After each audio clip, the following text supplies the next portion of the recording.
Okay.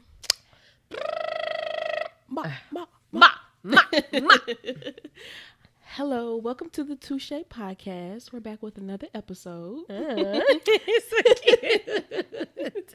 Okay, we are going to get started with chapter 2. Brittney, what do you have? Okay, we're reading The Mountain Is You by Brianna West. Okay. If anybody knows how to say her name, let me know. Sorry. I know I could just Google it. Let me know. I know I could Google it.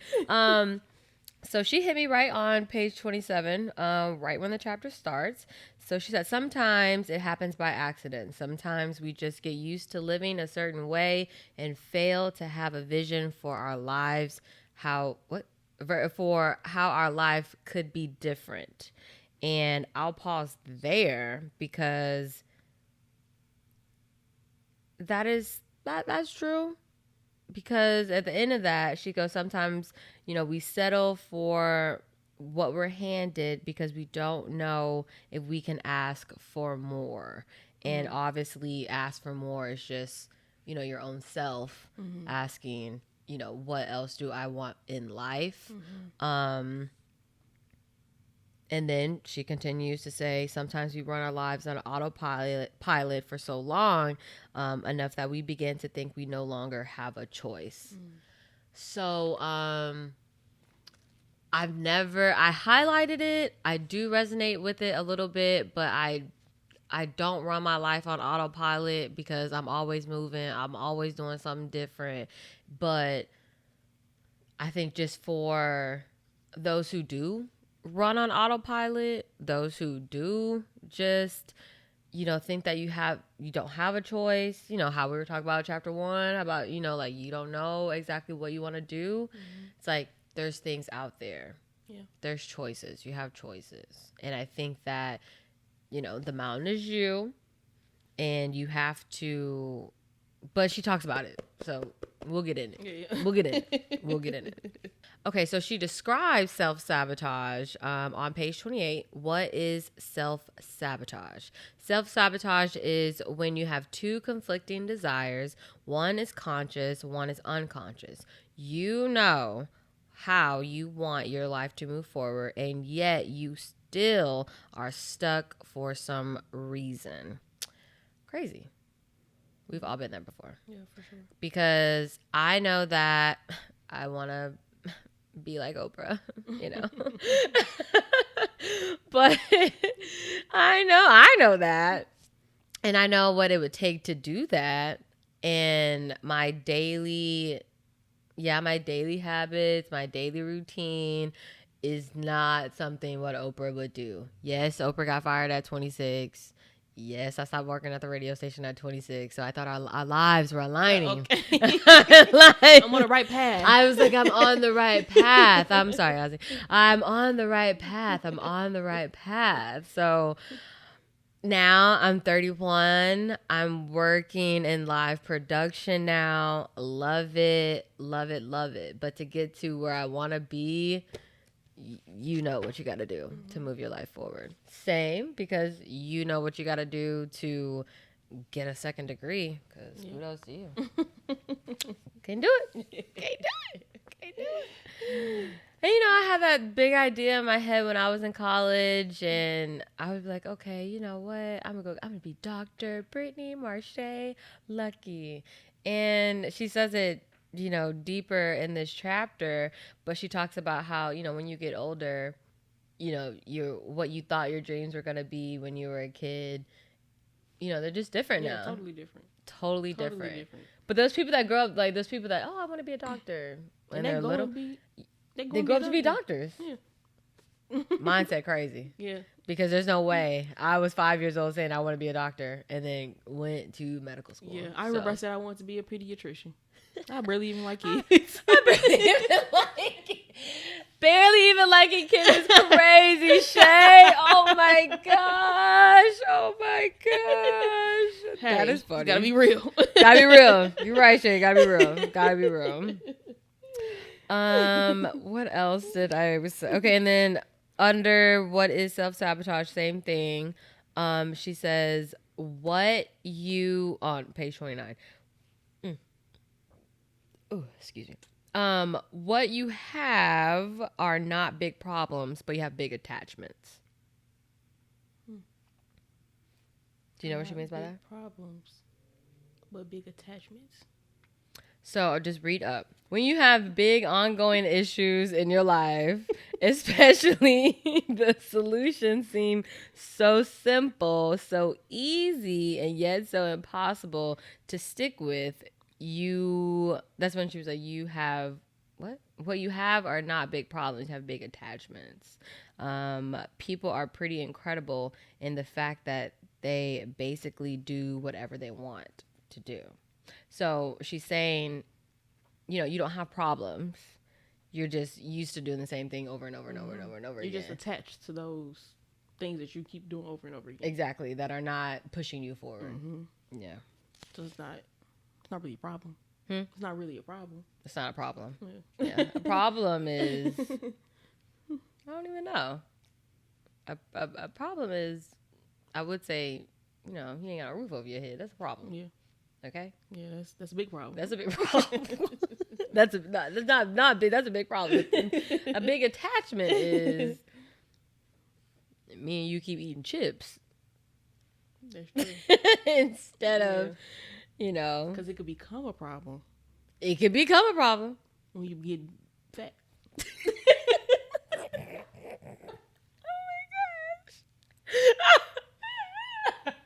Okay. It can become a problem. Shay, when you overweight. Okay. When you overweight. When you have to go to the doctors. Yes. Okay. It's going to become a problem. All that salt in your body. Okay. When you got high blood pressure. Yeah, we got high blood pressure. Okay. When you're on the diabetes, it's going to be a problem. Oh my gosh. Were you at, did you go to Priscilla's house when her and Justin, they were in the condo at the time, when they were like on a no sugar diet? I feel like I did. Because they didn't have anything in the house. I don't know if we had a girls' night that season, but how she normally have a little appetizer. Yeah. Girl came out.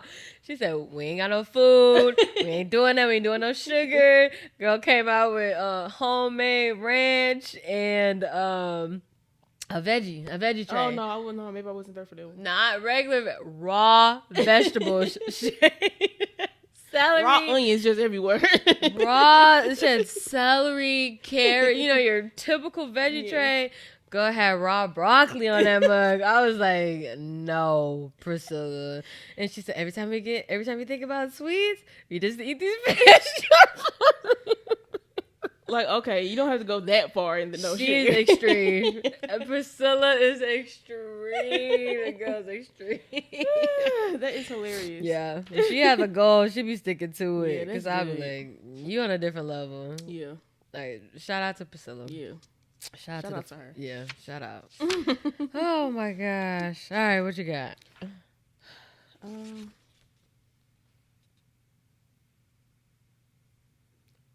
Under resistance.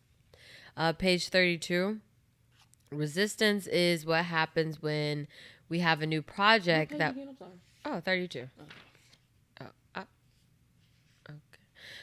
Resistance is what happens when you have a new project that you need to work on and simply can't bring ourselves to do it. And I highlighted that just to say that I pushed filming episode 2 back She did. I'm guilty. I am guilty because what was it, raining? Yeah. She's like, you want to drive in the rain? I'm like, not right now. I'm gonna wait till it stop raining. I was like, it's not gonna stop raining. Once the rain start, it ain't gonna stop. In my head, I'm like, it's just not gonna stop. Okay, we don't need to do it today. Yeah. Especially I'm already comfortable. It's raining, it's thunder. Don't nobody need to be driving. Everybody stay in the house. Everybody stay in. Dallas people can't drive anyway. So Dallas people can't drive anyway. That's not true, Shay. Okay. I feel like the people that are here driving on the highways aren't really from Dallas. I mean, I guess that could be true. It be the moon. I guess that could be true. Yeah. And those peoples with those paper tags, you need to get off the road, okay? From 2018. There's no way your car, there's no way. Yeah, there's no way your vehicle can have paper tags year 2018. Yeah. Better yet, 2020, okay? You need to get your life. Yeah. Get your life. Yeah, but that's crazy. It's crazy. See, us Missourians. Y'all drive slow. Your speed limit It's like, okay, it's like 55. crazy. But nobody ever do that, especially in St. Louis. We not doing 55. What are y'all doing? 70, 75. We 80. We 80. We 80 a Honda in here, baby. At least that's for me. Top, right beside us. We go on the same pace. We got places to go. We got places to go. That's funny. That is hilarious. Okay, under resistance, second paragraph, she says, and I like in this chapter, she has, I guess, like subheadings. There's subheadings like resistance, hitting your upper limit, and then she talks about it, and then she goes to how to resolve it. So I love that. I love that. Okay, so back to resistance. Before we resolve it, she talks about, but when you have something to enjoy, create, or build, we are tapping into a part of ourselves that is to thrive instead of just survive. And the unfamiliarity can be daunting. Yeah. So, like, doing this on a regular basis, and I guess that's what I was dealing with pushing it back, because I'm like, we're recording this. Great, we can record. We can record all day, but you got to put it out. Exactly. Yeah, and that can be daunting. Yeah. That can be daunting. Very. Oh my gosh. Very. But it's like, but it's also you thrive in it because like this is what you like to do. I know, and that's the crazy part. Mm. That's the cycle right there. Yeah. So she talks about how to resolve this is resistance is not the same. Okay, resistance is not the same as procrastination or indifference and shouldn't be treated as such. When we are experiencing resistance, there is always a reason and we have to pay attention. If we try to force ourselves to perform in the face of resistance, it usually intensifies the feeling as we are strengthening the internal conflict and triggering the fear that's holding us back in the first place. So, just as we just said, me pushing back the recording because I don't want to put it out. Yeah. And yeah. You have any resistance in your life?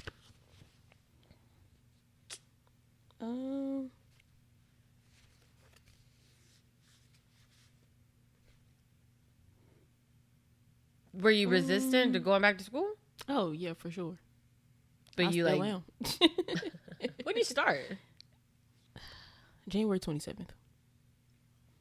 End of the month. Wow. Yeah. Wow. Yeah.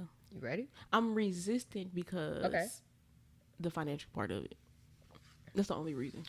Faster? That's not a thing. Yeah, but it's like, do I want to get loans? I don't have any loans right now. Oh. I feel you on that. So, that's the reason I'm resistant, honestly, because I'm like, it's just like a whole nother adult problem that I don't want to deal with. Because how much is college? Just got a bill, $4,000. Online though, right? Yeah. That's not bad. I mean, no, it's not bad. It's not bad. It's not bad. But when you $4,000 for the next 2 years, it's a lot of money. So yeah. Yeah. So we'll see. I'll try to stick beside it. Like 4,000 for the next 2 years, as in what? Like, what do you mean each semester? And you go back for 2 years? Yeah. Oh, $8,000 each semester. So 4 yeah. times. So 4 times 4. Oh, 16. Yeah. Oh. So, I mean, it can get up there. It can. It can. It can get up there. It can. Okay. Okay, that same page, 33, hitting your upper limit. So we talked about this a little bit in chapter 1. She says, as discussed before, there is only a certain amount of happiness that most of us will allow ourselves to feel. Gay Hendricks calls this your upper limit. Your upper limit is essentially the amount of good that you're comfortable having in your life. It is your tolerance and threshold of having positive feelings or experiencing positive events. Okay, I'll keep reading. When you begin to surpass your upper limit, you start to unconsciously sabotage what's happening in order to bring yourself back to bring yourself back to what's comfortable and familiar. Speak on it. What are you about to say? Okay, so I just have a question. Okay. So if you like surpass your upper limit, that means like you're good. You have that comfortability. Yeah, because you want more out of life. Right. So It's like, if I'm surpassing that, then why am I sabotaging it? Like, if I've already hit that point of like, okay, this is where I know where it's good at, and I'm trying to go past it even more, why am I sabotaging it? Am I looking at it wrong? So when you begin to surpass your upper limit, you start to unconsciously sabotage what's happening in order to bring yourself back to what's comfortable and familiar. For some people, that this manifests physically, often as aches, pains, headaches, or physical tensions. For others, it manifests emotionally as resistance, anger, guilt, or fear. Okay, let's just keep reading. This is good because I guess I took it another way. Like, you begin to surpass, or that's surpass, not suppress. So surpass your upper limit means to go beyond. Yeah, go beyond. Yeah. When you start to go beyond, when you start to think about it, you self-sabotage yourself. But let's just see how she resolves it. It may seem totally counterintuitive, but we are not wired to be happy. We are wired to be comfortable. And anything that is outside of that realm of comfort feels threatening or scary until we are familiar with it. Okay, so I guess that makes sense then. So how does that make sense to you? Because if you already at this comfort level, so then you going past that, it's like, okay, well now, right, because I'm comfortable because maybe I'm gonna start. If I'm already at good, I'm gonna be better. Then that could be uncomfortable. I can see how that's uncomfortable. Right, like Will Smith, you want to be good or you want to be great. Yeah. So once you know what it takes to be good, are you gonna take the steps? Are you gonna take the steps to be great? And that could be uncomfortable. And that could be uncomfortable. More. Yeah. Way more. You have to do way more. Way more. Because being great is a whole different level. Yeah. Yeah, being great. Like, sure, you can be good. Yeah. Good. Two thumbs up. That's great. Good. Ooh, that's cute. That's cute. So how to resolve this? Oh my gosh. He just makes everything nice. Oh, because he's just right there. I know, he's just right there. Pick the most. I know. In the shot, everything. Anyways, how to resolve this? Hitting your upper limit. I'm about to say upper lip. Hitting your upper lip. So she talks about how to resolve this. Hitting your upper limit is a really great sign. It means that you're approaching and surpassing new levels of your life, and that is first and foremost something to congratulate yourself for. The way you resolve an upper limit problem is to slowly acclimating yourself to your new normal. So building your routine, and following the routine, but slowly getting into it. Like, I can say that when I was trying to do my daily videos every single day about just the producer aspect of my life and the media side of me, it overwhelmed me, which is why I stopped, because I had to slowly think of something else that was going to help me do that, because that's still something that I want to do. But, I was just overwhelmed.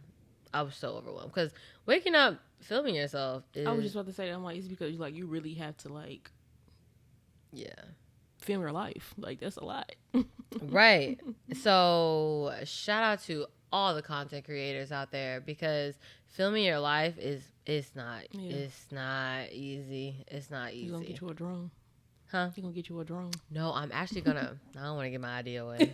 That's okay. I don't want to give my idea away. You'll see it coming soon. Okay. Follow me on Producer Britt on YouTube, and you will find out. Okay. And that's how that. So yeah. So I took a step back, and I thought of a way to do that. You know, that whole process better for me, and I found a way. Amazon's coming, so I'm happy. Okay. Yeah. Because, as my friend Jonathan said, he'd be like, you know, you're a producer, Brittney. Show that side of your life. And I'd be like, it's my job. Like, you know, it's just my job. But, you know, you get benefit off showing stuff like that because, you know, in the media space. And then maybe, like, content creating isn't, like, I feel like I don't see a lot of people doing like the day in the life of a media producer. I know. You know what I mean? So that's why I'm trying to take it over. Yeah. So I got my idea, which I ain't sharing with nobody. So I'm gonna show, you know, get in where you fit in. Once I do it, if I see you do it, I've inspired you. Oh, you just know it was you. I just know it was me. I know it because I've done my research on YouTube, Shay. I've done my research on Instagram. Nobody has done it. Nobody. TikTok, everything, all social media, nobody has done it. So if I see you do it, just say thank you. Say thank you, Brittney. That's all I want to hear. Okay.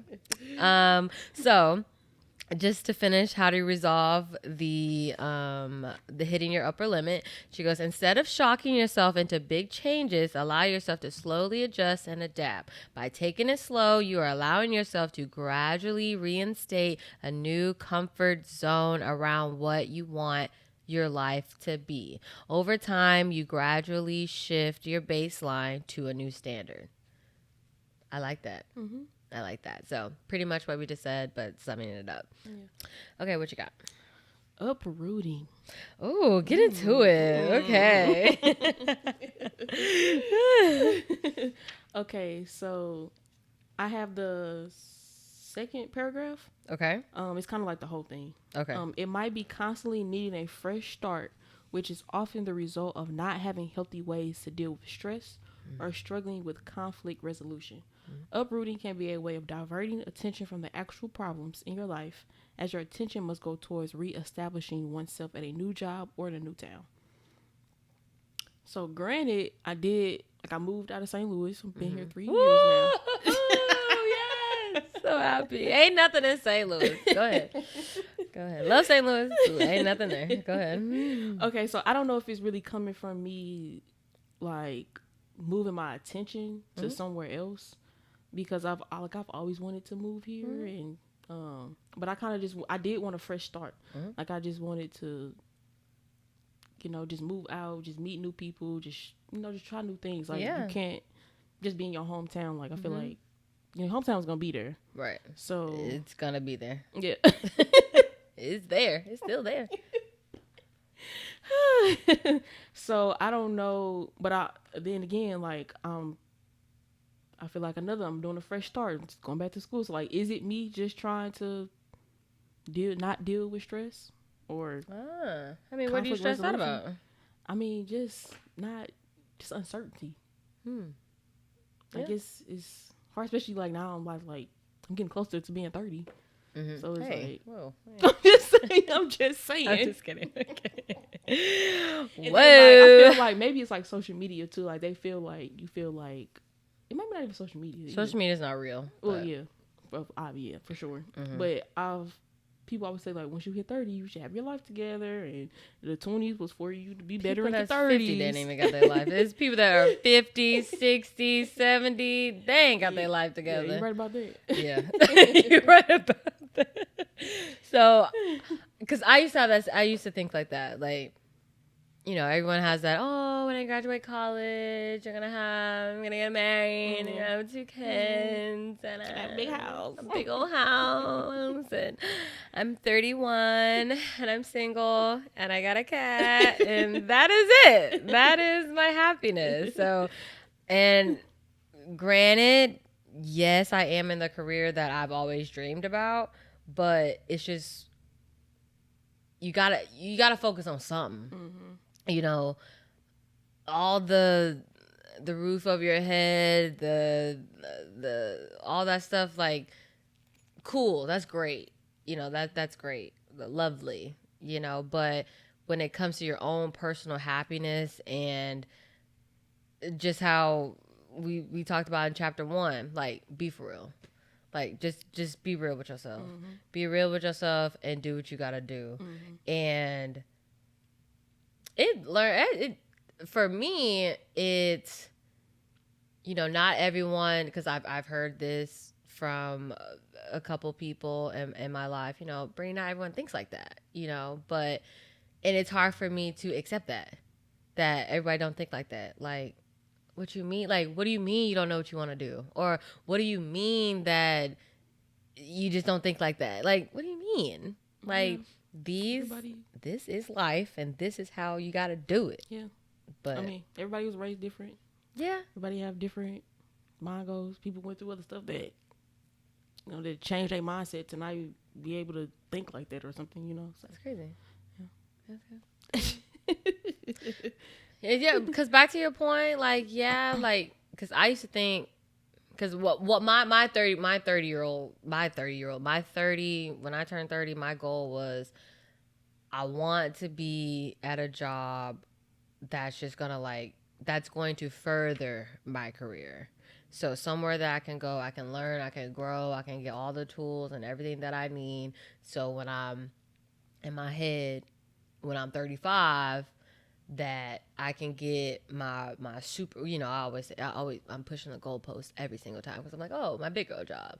And then when I get the job, I'm like, this is not the big girl job I thought it was. Yeah, that's how I felt. I'm like, this is not what I thought it was going to be. That's not it. I'm like, this is not the big girl job that I thought it was. Yeah. You know, I thought I was going to be being Mary Jane or something, you know. I thought I was going to be on the morning show. I thought, you know, all these things. Yeah. But I'm always moving it. But, you know, I am learning at work. I'm learning things that I didn't learn in school. You know, I am pretty advanced, but I would just say, to your point, when I turned 30, I was just like, I have to have this. When I turn 35, I have to have this. When I'm 40, I want this. And, you know, my friend Jonathan, he's like, so what are you going to do if you don't get those things? It hasn't happened yet. So I don't know. I don't know, because you never know life where it's going to take you. I don't know. Everybody wanted to know what would happen if I didn't win. Well, I guess they'll never know, because I'm doing everything that I want to do. Like, I'm doing everything that I've always dreamed of, besides right now working at a network. But when it comes to media, I've checked all my boxes. So, well, that's good. Yeah. And you taking the steps to even just, you know, to be there by 35. Because not every professor, but my professors in college, one of my professors, Nikki Mohan, she actually was a news reporter, a news anchor and she would go teach our class and then go on the news to do her job. And one of the things that she told us, it was just learn everything, you know, start at the bottom in media and learn everything. And so when it came to do that, you know, sure, I could have just jumped forward and did something that I didn't know how to do and learned as I went, but it's benefiting me by starting from the bottom. Now I'm here. Yeah. And I agree. That's what my dad always told me too. Like, you know, he started off just fixing computers, and now he like, you know. So shout out, tell him what your dad does. I don't. He probably don't even want to say something. Say it, Uncle Mark. He is the vice president of a company. Oh my gosh. Yeah. Of a company. Okay. We come from a great family. We always talk about that. Yeah. The bar's high. Yeah. Okay. What you got? Okay, under uprooting, what you got? You talk about how to resolve it? I was like, no, I did not. I guess hey, let's start there. Yeah. How to resolve this? Mm-hmm. One of the primary symptoms of uprooting is not realizing that one is doing it. Therefore, the most important step is to become aware of what's happening. Trace back your steps over the past few years. How many places have you moved or worked? Then figure out what is driving you away from each new thing you find. Okay, pause there. How many? You've only moved once. Yeah. But you're not a job person, are you? I was like last year. Really? Yeah. How many jobs did you have last year? I worked at the school, and then I went to Honda, and then... You were on? Oh, that's right. Yeah. That don't count. Well, how come it don't? I was getting a paycheck. I was working doing that. What did you do there? I worked at a call center. It was for leasing the Hondas and the Acuras. How long did you work there? 3 months. That don't count. You don't put that on your resume. Maybe I walked out. Oh, you did? Yeah, girl.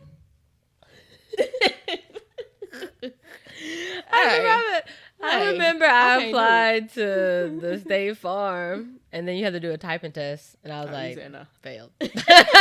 I won't waste your time, and I won't waste my time. Yes, girl, them people were stressing me out. Like, I literally just, like, I was calling out every day. It's not work from home? No. Oh, you gotta go. Okay. Yeah, and then, because I was working through, like, a temp service. So, just was all bad. Like, I was calling out. I remember one time, like, me and my coworker who had went on break, we came back, like, 45 minutes late. Like, and then because I ended up getting a job at the urgent care. Okay. So then that's when I had, once I got that job, I said, I'm out of here. Yeah. And I walked out. Okay. I feel you on that. I ain't never you will never see me in this place again. Never. Now, that's how I felt about when I used to be a server. I'm like, I don't put my 2 weeks in on those jobs. Yeah, no. Peace out. It's restaurants all over the place. I ain't even coming back to eat here. No. Trust me, y'all won't see me no more. So yeah, I'll pick back up where we talk about how to resolve this. So next, you need to be clear on what you really want. Sometimes uprooting occurs because we step too quickly towards what we think we want, only to find out we didn't think it through and don't really want that thing very much. Clarity is key. Clarity is key in everything, okay? Especially relationships. Sorry, I felt that. I see. I'm like, oh. Get clarity in your relationships. Clarity is important. Clarity is the word of 2025. Yeah. Clarity. Okay, I need you to be clear. Mm-hmm. Okay, Transparency and clarity are a couple. Yes, they are the same. You can't have clarity without transparency. Yes. Like, what is wrong with you? Okay. Insiders. Okay. Clarity is key because you're thinking long term now. What would it look like to choose one place to live, then build connections there? What would it look like to work at the same place and move up in your position or build your own business? So I think about that last part, like staying at the job and like moving up, because made the money that you want, but I don't know, but staying consistent, it also might get you where you want to go to, instead of just being flip-floppy everywhere, here to here, because because being a busybody don't get you nowhere. Yeah, that's for sure. Unless you like reach that point to where you at, and then now you can go to another company and do that same position, right, because if I'm VP, then if I want to move somewhere else, I mean, it's nothing. Yeah. Yeah. Exactly. Yeah. That's true. That's true. Okay, what else you got? I have.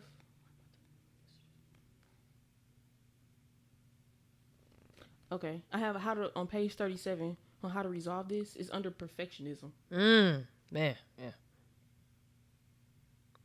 I don't know why I didn't highlight some other stuff, but okay. This says if the how to resolve this. The third sentence. Okay. Cut that. No. At first, all that matters is that you do what you really want to do. From there, you can learn from your mistakes, and over time, get to the place where you really want to be. Yes. So to give context to that, so perfectionism. Perfectionism holds you back from showing up and trying or really doing the important work of our lives. This happens because when we are afraid of failing or feeling vulnerable or not being as good as we want others to think we are, we end up avoiding the work that is required to actually become that good. We sabotage ourselves because it is the willingness to show up and simply do it again and again and again that ultimately brings us to a place of mastery. Mm-hmm. And then under how to resolve this, don't worry about doing it well, just do it. Mm-hmm. Yeah. So I struggle with that a lot because I don't put things out, especially has my name on it, and I'm like, if it has my name on it, it has to be perfect. Just because if it's Brittney Marshay Lucky, then it just needs to be Brittney Marshay Perfect Lucky. But that's not reality because I make mistakes every single day, and so does everybody else. So. Exactly. Yeah, I know I'm not perfect. Oprah made mistakes. You know, Beyonce makes mistakes. Michelle Obama made mistakes. Everybody makes mistakes. Everybody has those days, you know. Hannah Montana. No, yeah. But yeah. Nobody's perfect. Yeah.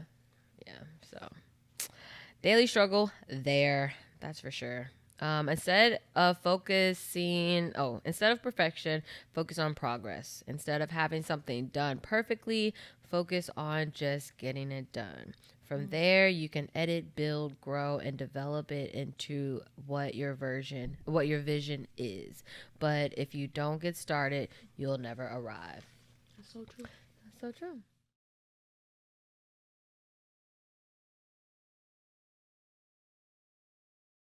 So, under page 38, limited emotional processing skills.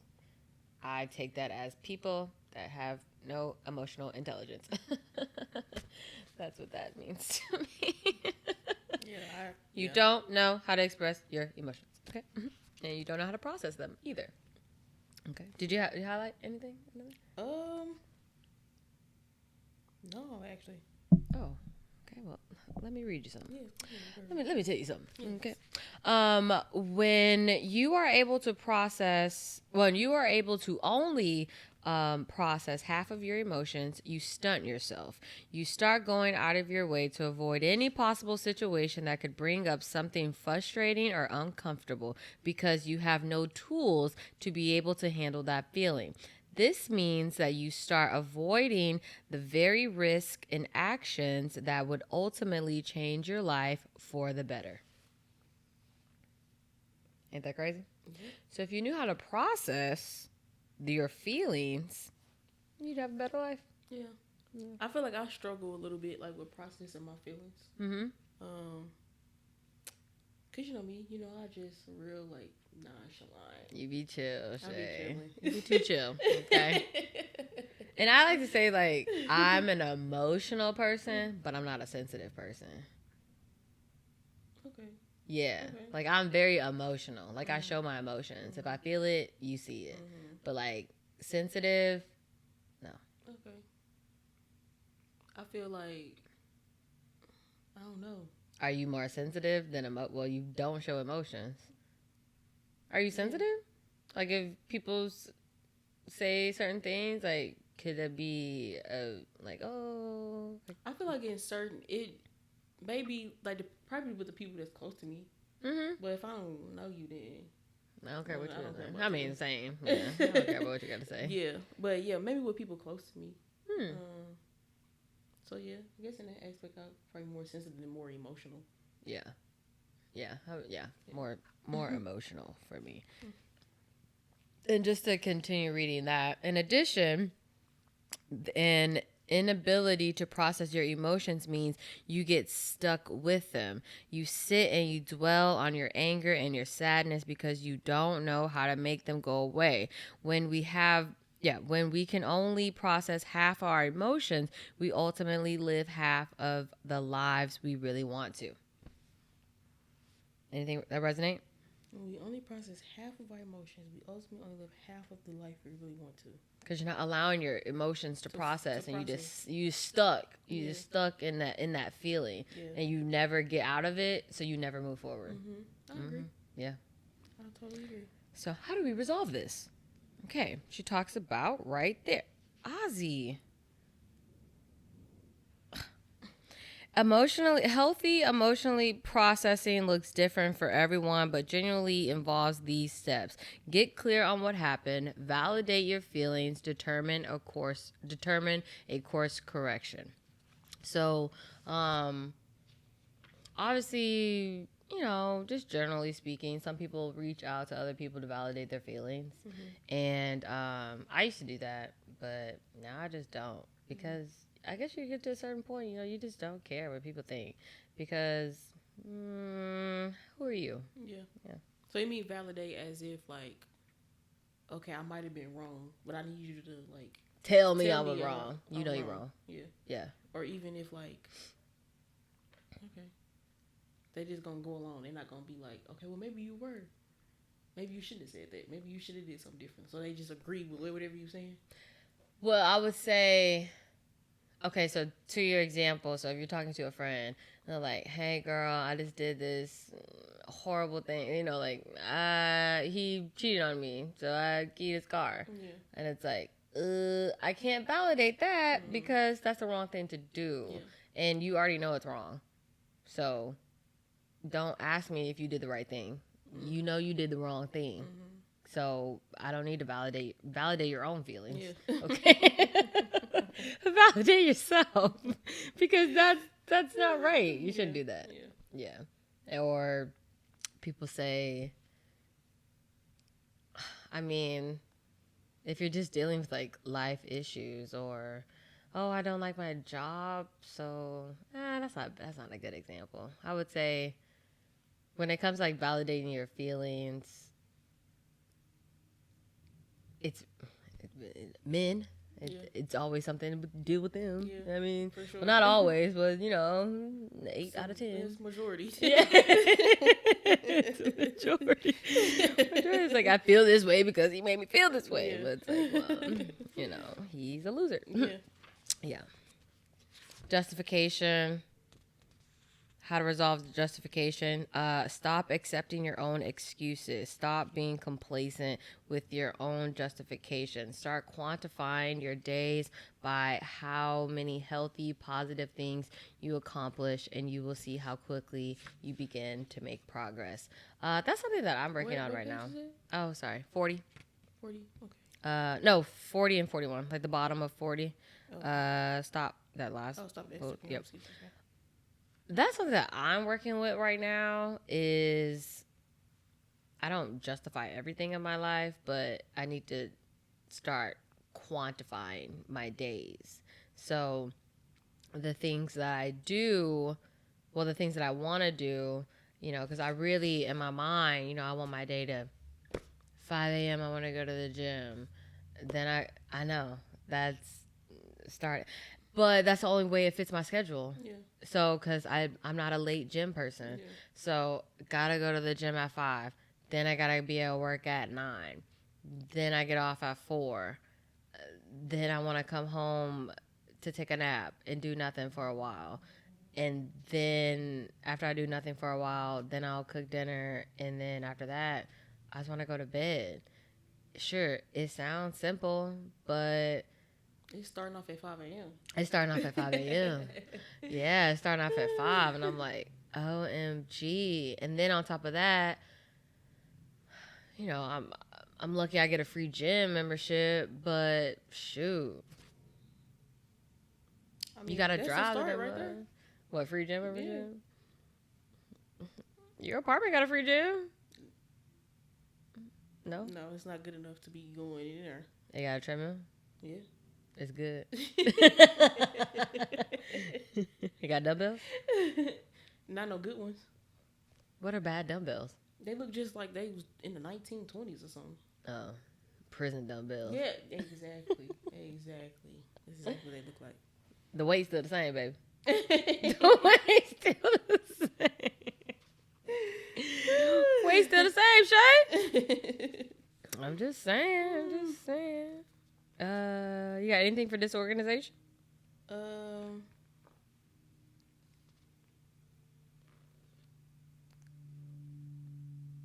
Okay, a clean, organized space, both for working and for living, is essential to thriving. This means a tidy home, clothes that are easy to reach and put together each morning, a clean kitchen, and an organized desk. Paperwork should be found in one place. Your bedroom should be calming, and everything should have a home that it can return to at the end of the day. And like for me, like I don't have like a dirty home or anything like that, but I can definitely get better at organizing for sure. Okay. Like so, that's like one of my goals. Is getting better at organizing. Like I can tell, like I'm kind of like tapping into more of that now because I'm like, this is where I want this to be. Like, right. I want it to just stay there. Never move. Yeah. When I use it, I'm gonna put it back. Yes. So I have to get. I'm getting better at that. And it's just because you always think like, well, I know where it is. This is where I left it. Right. So it's like, but everything just need a space. It's like it really do help you just be more just your minds and being puzzled all the time. Like it just help you just be clear minded. Yeah. And stuff is organized. Okay. So to your point. To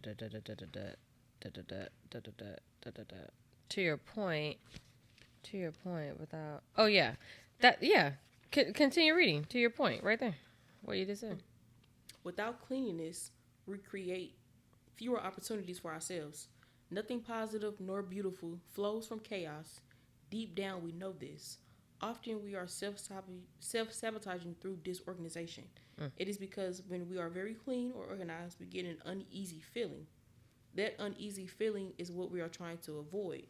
Because it is the recognition that now that everything is in order, we must get to work on doing what we need to do or who we want to become. And I agree because I feel like if you disorganize, you just like you always have to do this. You always have something to do. You always have to do. I don't have to. I don't have to do this right now because I'm not even organized. Yeah. So when you organize, you like no, I have to tend to this. So yeah. Okay, finish up. Last sentence. I don't know. When we leave our spaces messy, we are always a few tasks or priorities away from stepping out and showing up. Yeah. Because it's like, imagine your whole house being spotless, clean, and then you just come home and you're like, what are you going to do? You can always do something around the house. Right. It's always something to do. Man, it's always something to do. And I didn't know that because my mama always told me that. I'm like, what is she talking about? And now I'm older, I'm like, I get like, you can find something to do. Yeah. Whether it's cleaning out your closet, like, it's something. But if you're just 1,000% organized, the only thing for you to do is work on yourself. Work on yourself. Yeah. And, yeah. Hey. Crazy. It's just like every little thing you do, it's just like. It matters. It matters. Yeah, it matters. Like everything you do. Just you becoming a better person. Like organization. Like. You didn't even think like that far, like that deep. And I mean, like, yes, when you're organized, because, you know, not most people, but the internet, the people, the whatever. I know everybody's heard that before. That, you know, when your house is messy, it's a representation of your mind. Of how you feeling. Yeah. So and I agree with that. Because like if you had like just a long week, like a stressful week, like your room is not gonna show that. Because you might just have to get up and go and just like, you know. And I can tell you right now, I think even my old apartment here, my room is always It's just clothes. It's clothes. It's clothes. And it be clean clothes, too. Yeah. It be clean clothes that need to be folded. It literally just be clothes. Because I'm not folding clothes. And it's like, why didn't you fold the clothes with my mama? Brittney, fold the clothes and put them up. It's like, they're right there. Yeah. They're right there. Yeah. That'd be fine right there. Yeah. I can find them right there. Right there.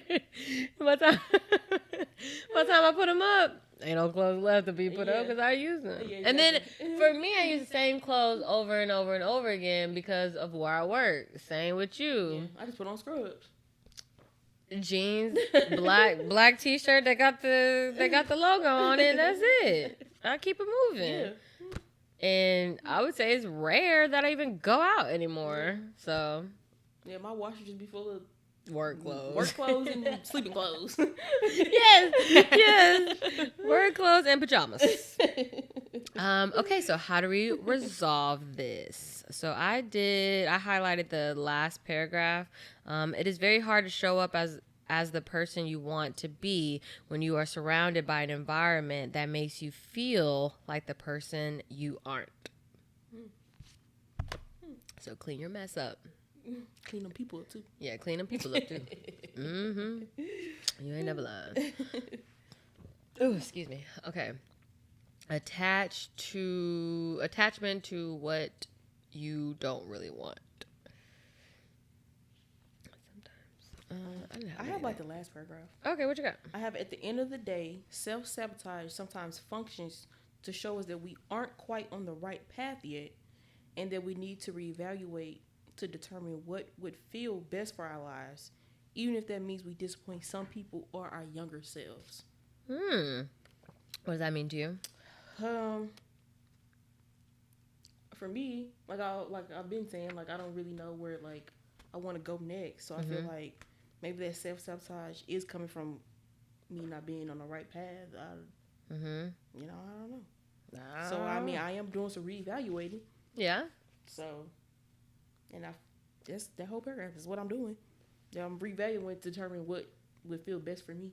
And then the paragraph after that, she says, we do not have to live the rest of our lives trying to achieve some measure of success we thought was an idea when we were too young to understand who we even are.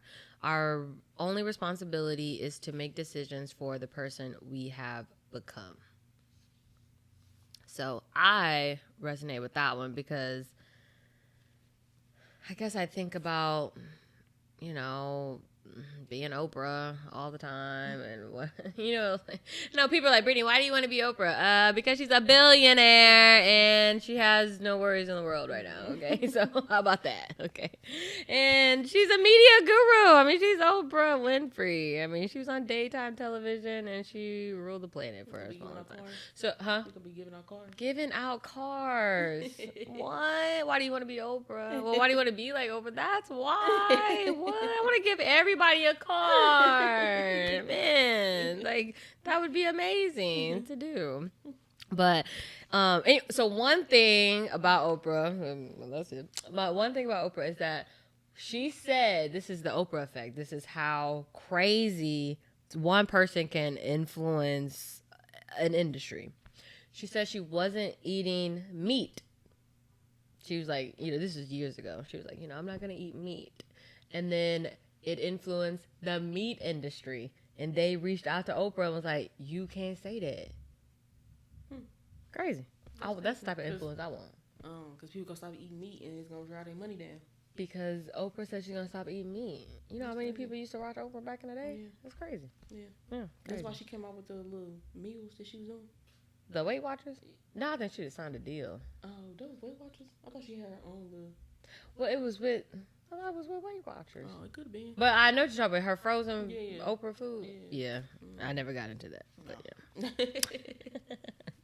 And then she said, how to resolve this is when we let go of what isn't right for us, we create space to discover what is. However, doing so requires the tremendous courage to put our pride aside and see things for what they really are. Yeah, so be real with yourself. Yeah. You gotta do that. Yeah. I think you're gonna succeed. You said what? It's the only way you're gonna succeed. Yeah. I just think I grew up with a mom that was just like, be for real. Like, to this day. Like, be for real. Like, are you serious? Yeah. This like when I was saying my daddy was like, Santa is not real. Yeah. Be real. Yes, that's crazy. That's crazy. A little fantasy. Dang, be real. Uncle Mars. That's not real. Get that out your head right now. For real. And then I don't even remember like when that happened with me, the whole Santa Claus thing. But my mom, I'm Santa Claus. Yeah. Okay. Judging others. You highlight anything there? I did on the how to resolve this. Okay, go ahead. What you got? So I have it was a question. Mm-hmm. So it says many people say that you have to love yourself first before you can love others. But really, if you learn to love others, you will learn to love yourself. And I just wanted to how do you feel about like that? As a judgmental person, I'm very judgmental. Okay. I'm glad you know that. Yeah, I do. I know about myself. I mean, because some people might not think that I'm not judgmental, but in reality, you don't judge a book by its cover. No, I judge the book by the cover. Okay, I judge. And I'm like the total opposite. I don't care. Really? I do not care. I don't care. You like to get to know somebody, or you like to get to know whatever the situation is. You want to get to know. Yeah, because I'm a very I'll listen to whatever you gotta say. You do whatever you want to do, but if I don't like it, I ain't gotta keep talking to you. But that's not what that means, Shay. I mean, no, but I mean, okay, you judge how you gonna judge somebody if you don't know somebody? You gotta get to know them before you can judge them. That's true. But if my judgment is right, I got pretty good judgment, the discernment is real. Okay. So I'm it might not come out at that time because everybody puts their best foot forward, but I'm pretty hit. I'm pretty right about. Jonathan be like, Brittney, you're not right. Yeah, be talking about that, but yeah, I'll be like, I don't know. Okay, but to your point, what she's saying, many people say that you. Okay, yeah. If you learn to love others, you will learn to love yourself. As a judgmental person, like I was saying, I do struggle with not. Is that thing? I do struggle with not. It is, but it's just lagging. Oh. I do struggle with, I guess, not judging people because maybe she talks about it in the book and maybe it's just trust issues for me. But when I see something that don't feel right and it don't feel, I'm like, no. I mean, I get that. Well, yeah. So, I mean, when she's talking about, and Jonathan has helped me with this. Having grace for others has helped me have grace for myself because I don't give a lot of grace to other people. Well, I used to not give a lot of grace to other people because I'm like, okay, you're 30, you should have this, or you should know this. You should know this. I'm glad you changed your mindset.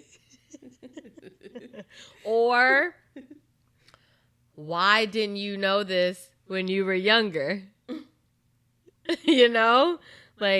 Huh? How does that equate to, I can't say the situation, but how does that, I still don't have grace for this particular situation because it's a non-negotiable. It makes no sense. And so that situation's different, but just looking at other people's situations and looking at my own situation, hey, I don't make $100,000 a year, and I thought that I would be at this age, but I give myself grace. So me not accomplishing something that I wanted to do lets me know that, oh, okay, not everybody is in the position that they want. So learning to love others and learning to love others and then giving that same grace back to me has helped me in those situations and helped me love myself more because I'm not always judging somebody because I don't know the full story. Mm-hmm. You know, there's a full story. I was like, okay, what's your full story? Why don't you make $120,000 a year, Brittney? Mm-hmm. You know, so, or why don't you make this a certain amount of money, or why don't you have this, or why you don't have that? If you put yourself on this pedestal, but you can't reach it yourself. Yeah, that makes sense. Yeah, and I'd be like, man, take a step back. And so that's that when you're talking about, you know, I'm about to be 30 and all this stuff and da, and it's people that are 50 years old that don't make $70,000 a year. Mm-hmm. So it's like, you know, take a step back. It's okay. Mm-hmm. And that's how I feel about that. So I still struggle with that because, yes, I am a judger. I will judge you. Judge you. Like I'm Judge Judy up in this mud. And I like to people watch. And it's like, Brittney, you don't know what people are going through. Blah, blah, blah. And it's like, okay, I have a sense of humor. Yeah. You know, like, I think it's okay. Well, I'm speaking for myself. Like, hey, I have a little laugh every now and then. Yeah, sure. You know. People watching this funny. But, you know, some people, oh, that's wrong. You shouldn't do that. I'm like, okay, well, you have no fun. What's wrong with you? Okay. And then to your right there, she says, is that how to resolve it, right? Yeah, how to resolve it. She goes, when you are more compassionate about other people's lives, you become more passionate about your own. So pretty much what I was trying to say. Yeah. Hopefully that made sense. Mm-hmm. But yeah. I agree. Yeah. This is a long chapter. It is. And we might not finish today. Okay. Pride. I struggle with a little bit of pride. Pride is often involved in many of our worst decisions. But she talked about how to resolve it. You have too much pride or not enough? Too much. Too much. I got enough pride for you, me, and Ozzy. Okay. It's enough pride to go around. Okay. And it's not good. So, yeah. So instead of thinking that we need to prove to everyone around us how perfect and flawless we are, we can imagine ourselves more realistically as people who, despite our weaknesses, are trying our best. In the end, it looks far worse to hold on to what's wrong because you care about what other people think than it is to let go because of what? Okay, let me start that over. Instead of thinking that we need to prove to everyone around us how perfect and flawless we are, we can imagine ourselves more realistically as people who, despite our weaknesses, are trying our best. In the end, it looks far worse to hold on to what's wrong because you care about what others think than it is to let go because that's what is right for you. People will respect you far more if you can acknowledge that you are imperfect person. Like everyone else, learning, adapting, and trying your best. Yeah. So literally everybody on TikTok. Because nobody cares about anything on TikTok. No. They just be... That's why I love TikTok. The like, shame is not there, baby. People just be so real. Like, you think that you having a, this is only me? No. No. And the comment section lets you know. Yeah. Yeah. Yeah. It's not only you. Yeah. Like every time I see something, like I've never had an original experience. Like, I know. Yes, that's a thing. I feel that. People are people, and like people just gonna be people. Yeah. Like, yeah. And like nobody cares what you're doing. yeah. That's crazy. Because in my mind, I'm like, oh my gosh, I can't do that. Everybody cares. Oh, don't look. Yeah. So, I don't know. Yeah. I don't know. I feel like even at the gym, you just be like, I don't feel like I can do this exercise. I feel like people were watching me. I don't feel that way. And I'm like, really? Yeah. Huh. But that's why I go into the women's section. Where you gymming at? Fitness connection, first of all, so. But that's good. You got the women's section. I mean, yeah, Not a lot of gyms have that. I mean, yeah. We got to be done for the day. Oh. Damn. What the, oh, it's too much, I ain't got no more space. I got to empty this thing out. that is good. How far? We did get far. That was a lot. Okay, we got to do 47 on me. A note there. All right. 47.